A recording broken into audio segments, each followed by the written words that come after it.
Ravi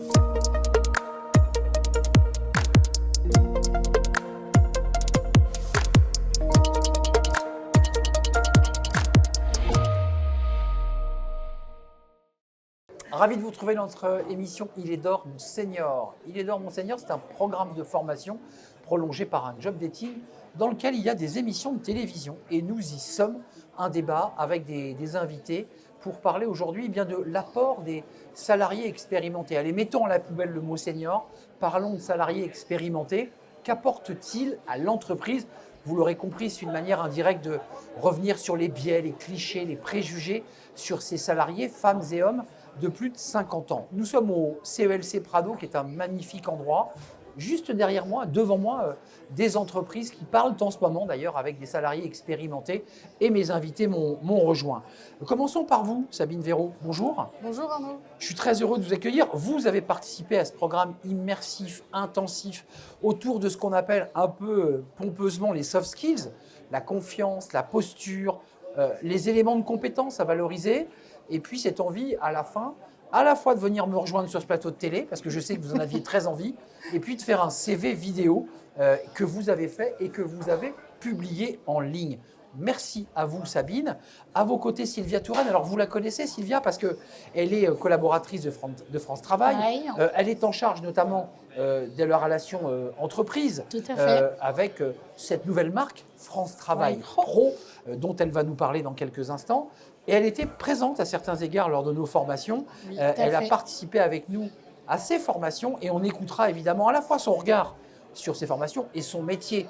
Parce que préparer ce job dating, ça a été un travail de tous les instants. Et je profite d'ailleurs de cette émission pour remercier Agnès Lafont qui était présente plus que jamais sur cet événement avec nous et qui travaille à vos côtés à France Travail. Et puis avec nous, Julien de Roubaix. Bonjour Julien. Bonjour Arnaud. Très heureux de vous accueillir.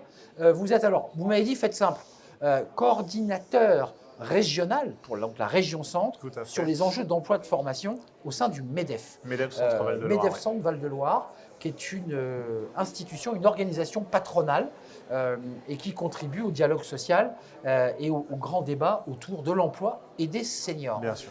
Sabine, d'abord commençons par vous parce que c'est vous les vedettes de cette émission. Il y avait cette promesse dans le programme de formation de terminer ce programme par une émission de télé. Et pour le dire un peu droit dans les yeux à ceux qui nous regardent, de désinvisibiliser ces fameux salariés dont tout le monde parle, mais qu'on ne voit jamais. On vous donne la parole. D'abord, qu'est-ce que vous avez appris sur vous-même et qu'est-ce que ce programme vous a apporté ? Alors, ce que le programme a apporté, c'est des nouvelles méthodes, des nouveaux outils pour se rendre plus visible, comme le fait de faire des photos ou un CV vidéo, parce que c'est quand même assez inédit aujourd'hui. Aujourd'hui, on envoie son CV de façon classique, mais le fait de pouvoir faire un CV vidéo, c'était très intéressant.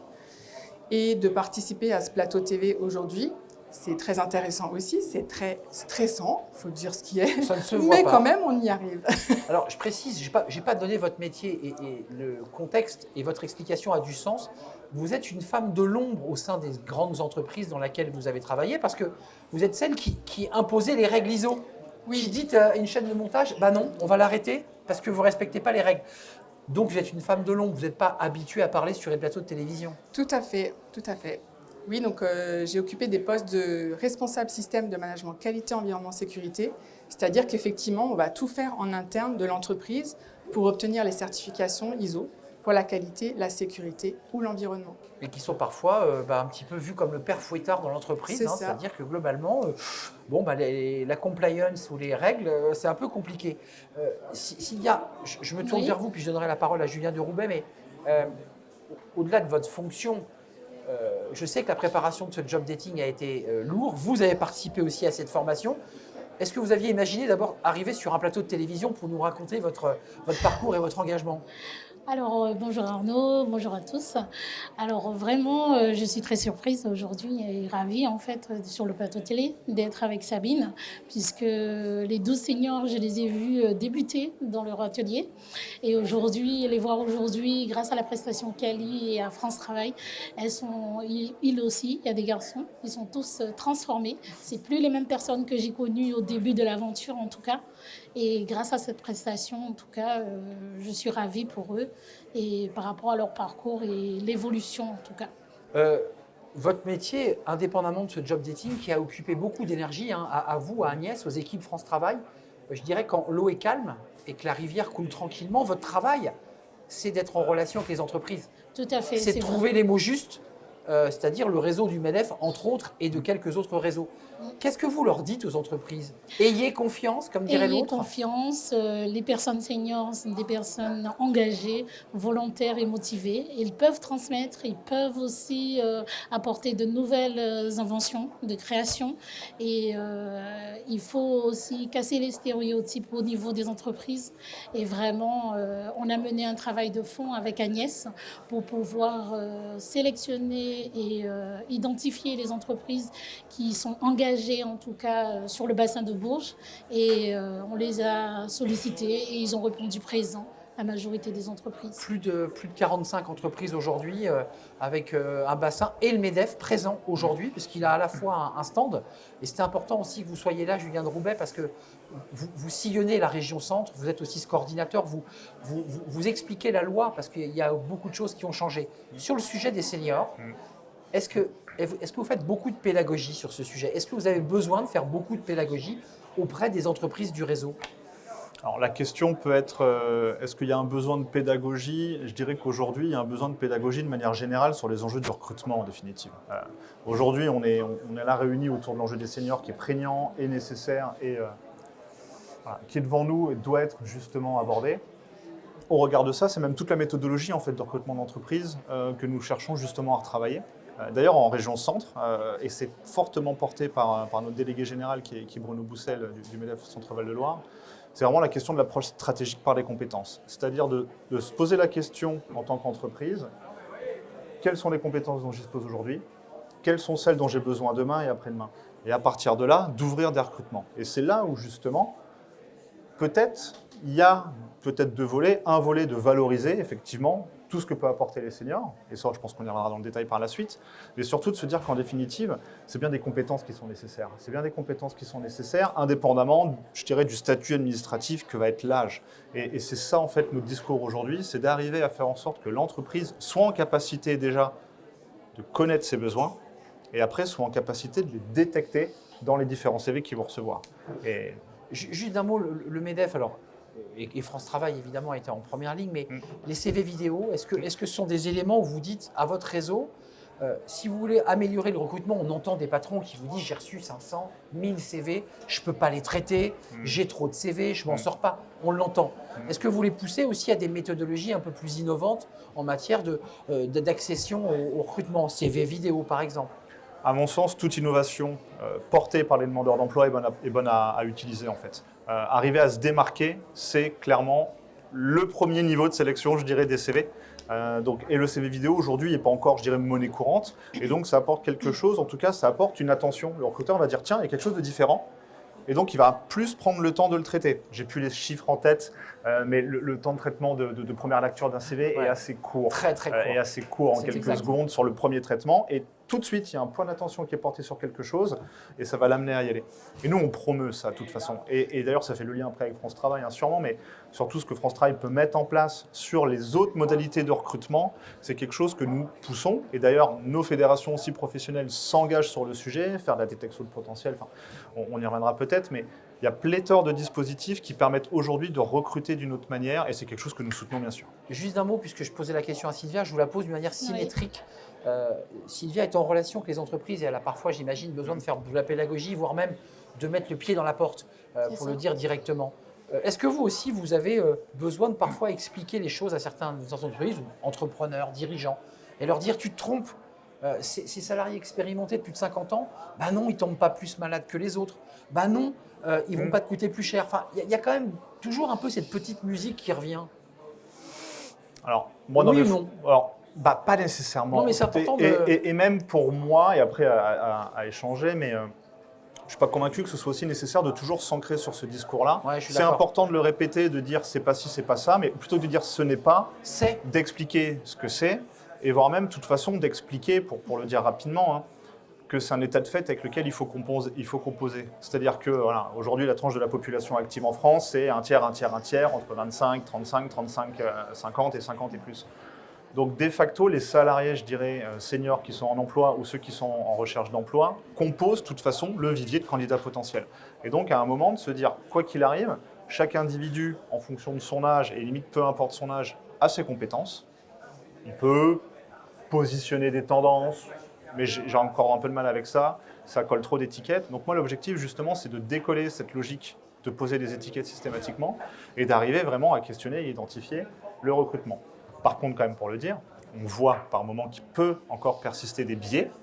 Et dans ce cas-là, il y a un besoin de pédagogie, je ne sais pas, mais surtout de preuve par l'exemple, de montrer à voir, justement, des demandeurs d'emploi, des entreprises qui réussissent, et c'est ce qui nous réunit aujourd'hui.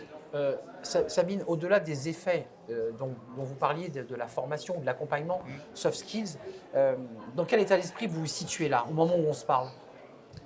En fait, c'est vrai que de suivre cette formation, ça nous a remis un peu debout d'une certaine façon, parce que du coup, on reprend confiance un peu en soi. Parce que, donc moi, ça fait 1 an que je suis dans le Cher et j'ai postulé à pas mal de postes et j'ai soit pas de réponse du tout, soit que des réponses négatives. Donc du coup, on se pose un peu des questions quand même. Donc de refaire une formation de ce type, ça remet debout. C'est un petit coup de manivelle. Oui. Ça remet le moteur en marche. Oui, c'est ça, tout à fait. Et puis ça vous dit aussi que vous êtes capable de faire des choses que vous n'imaginiez pas une seule seconde. C'est ça, on est capable de faire. Et oui, et c'est ça aussi que raconte ce programme. Ouais. Je suis capable de faire des choses, regardez, je suis là.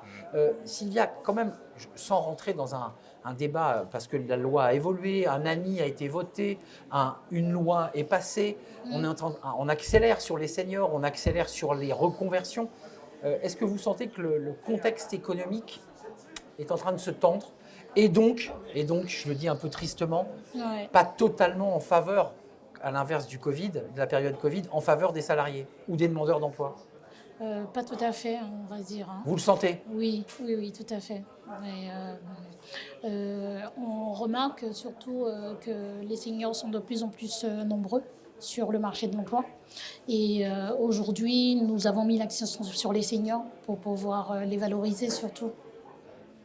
Et pouvoir les insérer dans le monde du travail, notamment par des prestations telles que Cali, avec aussi des méthodes de recrutement différentes qu'autrefois, et aussi faire des job dating, des forums, et recruter autrement en tout cas.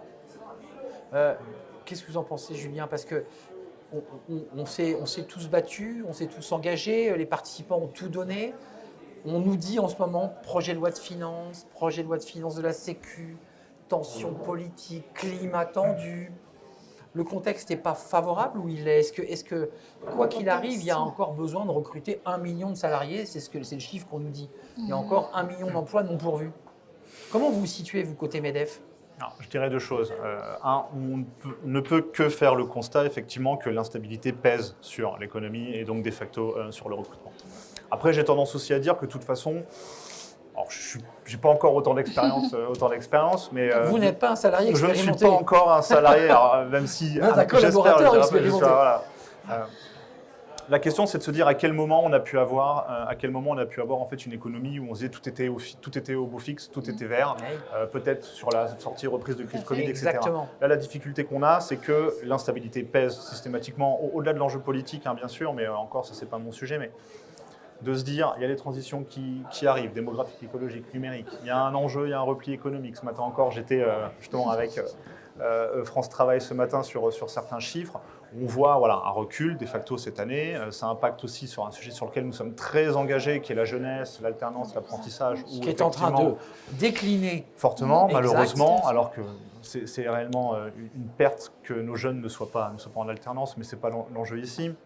Mais il y a un lien pour répondre à votre générationnel. question, il y a toujours un besoin d'emploi. Il y a des entreprises qui continuent de peiner à recruter. Peut-être appelleront un peu moins parce qu'il y aura un peu moins de recrutement, mais il y a nécessité pour nous de les accompagner dans leur enjeu de recrutement, leur proposer des méthodes adaptées, leur proposer aussi des candidats et expliquer à un moment en fait d'ouvrir le champ des possibles et d'expliquer, mais ça c'est peut-être du bon sens que tout le monde explique tout le temps, mais la manière dont tu fonctionnes à l'heure actuelle, c'est-à-dire que comment l'entreprise fonctionne ne permet pas de recruter durablement les salariés.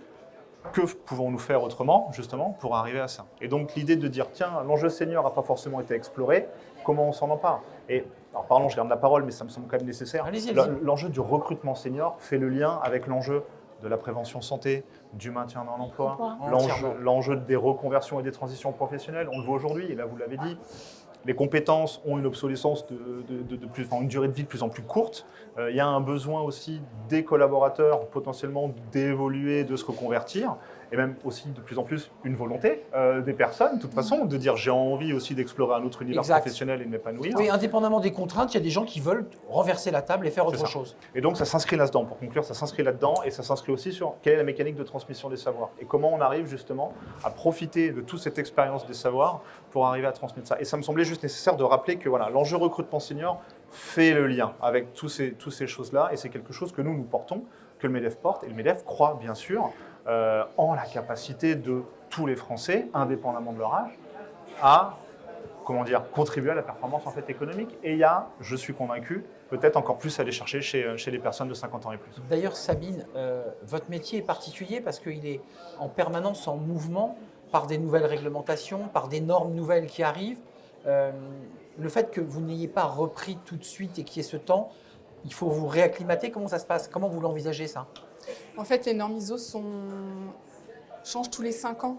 Donc ça va, ça nous laisse une période assez longue quand même. Mais c'est vrai que par ailleurs, on peut toujours... moi, je suis quelqu'un qui aime apprendre, donc on peut toujours se documenter, voir quelles sont les nouveautés au niveau des lois, etc. Mais vous ne faites pas partie de ceux dont parlait Julien qui, arrivés à 50, 55, disent « j'ai fait 35 ans dans le même secteur, je vais faire autre chose pour me donner une chance nouvelle ou faire autre chose ». Je pense que vous êtes Sabine, moi qui vous ai accompagné précisément, vous êtes focus sur votre métier que vous aimez. En fait, j'ai fait ce métier pendant 22 ans aujourd'hui et j'ai essayé de faire autre chose, mais j'ai pu constater que dès qu'on essaye de sortir un peu de la voie dans laquelle on a été pendant des années, c'est très difficile parce que du coup, on n'a pas d'expérience. Donc il n'y a pas de légitimité. Non, c'est ça. Donc vous restez sur votre secteur dans lequel finalement vous êtes le plus à l'aise. Oui, tout à fait. Quand même, Sylvia Touraine, c'est difficile en ce moment-là. Moi, ce que je trouve intéressant dans ce plateau, indépendamment du plaisir que j'ai à le vivre avec Sabine, je le redis, c'est quand même de mettre sur le même plateau le MEDEF et France Travail. Parce que moi qui ai une longue expérience, je ne sais pas si je suis un journaliste expérimenté, je crois que oui, j'ai plus de 50, il y a eu parfois des moments un peu compliqués. Et le dialogue n'est non seulement pas rompu, mais il y a une vraie capacité à travailler ensemble. Vous le ressentez ça? Oui, donc tout à fait, puisque aujourd'hui on a des liens avec le MEDEF, qui est un de nos partenaires pour cet événement et depuis plusieurs années déjà. Et nous mettons en place en fait des partenariats avec différentes entreprises et sur le bassin de Bourges. Et qu'est-ce que je peux dire d'autre? Julien, vous de votre côté, votre mission, parce qu'on voit bien la vision macro qu'on vient d'avoir, contexte économique, vous signalez la région centre. Qu'est-ce que vous portez sous votre bras quand vous vous déplacez? Vous faites des conférences, vous faites des explications, vous expliquez une loi, un texte de loi sur, je le redis, l'ANI sur les seniors. Les entreprises se disent « Oh là là, mais qu'est-ce qui va me tomber sur la tête ?» C'est ça votre job? Ouais, rapidement, j'ai deux casquettes. Il y a vraiment une partie politique stratégique. Comment justement on est autour de la table avec les instances, les institutions qui sont au niveau régional. Donc France Travail en opérateur, le conseil régional, le rectorat, enfin tous les acteurs économiques pour arriver en fait à poser un objet et être sûr qu'on ait la complétude des différents regards qui sont portés dessus. Et donc le regard du monde économique est nécessaire comme le regard des opérateurs qui le vivent, etc. Donc ça, c'est une grosse partie de mon travail qui est d'arriver à voir le même objet et arriver à se dire où sont les manques et comment on construit ensemble. Et après, il y a une partie plus opérationnelle que vous évoquiez. Et effectivement, quand je suis amené à intervenir, que ce soit, alors c'est pas une grosse partie de mon travail non plus sur ce prisme-là, mais sur de la conférence ou sur des ateliers. Ici, nous avons un partenariat aussi avec la CCI du Cher. Tous les troisièmes jeudis du mois, les entreprises sont invitées à venir pour travailler sur des ateliers. Et oui, le dernier atelier, c'était le management intergénérationnel. Préalablement, on n'est pas très loin de notre sujet là. C'est ça, alors c'est moi qui l'avais animé celui-là. On avait fait celui d'avant sur l'enjeu de la RSE et comment en tant que RH je m'implique de la RSE. Et donc ça va sur les enjeux d'inclusion, de mixité des profils, etc. Et donc c'est ça mon travail, c'est d'arriver justement à ouvrir le champ des possibles et informer là-dessus. Sabine, la suite, comment vous la regardez? Comment vous voyez les choses? Parce que là, j'imagine que vous avez fait le tour des partenaires. Comment vous regardez les semaines qui viennent? compte tenu que Noël n'est plus très très loin et que les choses vont redémarrer en janvier, pour le dire un peu simplement. Oui, ben là, j'ai fait le tour un peu des entreprises qui étaient là, j'ai pris des contacts, j'ai pu avoir des discussions intéressantes. Donc, j'espère que ça va aboutir sur quelque chose de concret. Ils entendent bien le poste que vous leur proposez. Enfin, il y a des entreprises que vous avez croisées, Oui. j'imagine qu'elles sont Oui, parfaitement ils au connaissent. clair. Oui, oui, tout à fait. Ils connaissent. Et il y a des besoins? Alors, non. Non. Il y a déjà quelqu'un en place, en fait, sur ce type de poste dans les entreprises concernées. Bon, vous avez Julien de Roubaix à côté. Je peux vous dire qu'il a le bras long. Il va vous donner quelques contacts. Sylvia, la suite pour vous, c'est aussi France Travail Pro. Je voudrais qu'on en dise un mot parce que ça aussi, quelque chose qui va être une passerelle avec le monde de l'entreprise, avec tous les acteurs de l'écosystème. C'est une nouvelle marque. Alors, et j'aimerais que vous en disiez quelques mots. Oui, France Travail Pro, c'est une marque, un label. C'est un partenaire incontournable du recrutement.